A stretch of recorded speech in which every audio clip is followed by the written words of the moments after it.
যুবসাথী যে প্রোগ্রামটা আছে, যে স্কিমটা নতুন করে লঞ্চ করা হয়েছে মাধ্যমিক পাশেদের জন্য, মাধ্যমিক পাস যারা করবে 21 থেকে 40 বছর, তাদের যেমন পরিষ্কার বলা হচ্ছে যে তারা যে কোনো স্কলারশিপে পেতে পারে, অন্য কোনো স্কিমে যদি তারা টাকা না পায় তাহলে তারা 1,500 টাকা করে আগামী 5 বছর পাবে। তারপরে আবার রিভিউ হবে যতদিন তারা চাকরি না পাচ্ছে।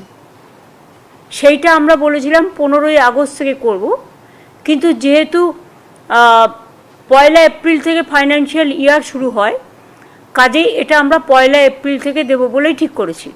কাজেই অ্যাসেম্বলি ওয়াইজে 294টা কেন্দ্রে আমরা 294টা ক্যাম্প তৈরি করব। 15 থেকে 26, 15 তারিখ সকাল 10টা থেকে বিকেল 5টা অবধি, এবং 15 থেকে 26 ছুটির দিনগুলো বাদ দিয়ে সকাল 10টা থেকে 5টা অবধি এই ক্যাম্প চলবে। ছুটির দিনগুলো বাদ দিয়ে সকাল 10টা থেকে 5টা অবধি এই ক্যাম্প চলবে।